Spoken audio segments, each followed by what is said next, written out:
சக்தி சமையலில் இன்றைக்கி நம்ம பார்க்க போகிறது முள்ளங்கி சாம்பார். முள்ளங்கி சாம்பார் எப்படி செய்யலான்னு பார்க்கலாம் வாங்க. டேஸ்ட்டு சூப்பராகவும் இருக்கும். நீங்கள் ஒரு ட்ரை பண்ணி பாருங்கள்.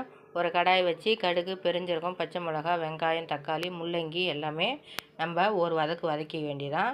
அது கூடவே மஞ்சத்தூள் சேர்த்துங்க. மஞ்சத்தூள் சேர்த்து நம்ம தண்ணி ஊற்றிக்க போகிறோம். ஒரு கட்டி பெருங்காயம் சேர்த்துங்க. பெருங்காயம் சேர்த்திங்கன்னா நல்லா வாசனை நல்லாயிருக்கும். தண்ணி ஊற்றிக்கங்க. தண்ணி ஊற்றி உப்பு, மிளகாத்தூள் எல்லாம் போட்டு ஒரு கொதி வரட்டும். பருப்பு வேக வச்சு எடுத்து வச்சுருக்கேன். அதை நம்ம கொதித்த பிறகு நம்ம இது கூட கலந்துக்கலாம். மிளகாத்தூள் நல்லா சேர்த்து கலந்து விட்ருங்க. நல்லா கொதிக்கட்டும். இந்த ஸ்டேஜில் நம்ம கொதிக்க வச்சு பருப்பு வேக வச்ச பருப்பை இது கூட நம்ம கலந்துக்க போகிறோம். பாருங்கள், நல்லா கலந்தாச்சு. ஒரு கொதி நல்லா வரட்டும். அது கூட புளி தண்ணி சேர்த்துக்கலாம். பாருங்கள், புளி தண்ணி சேர்த்துக்கிறோம்.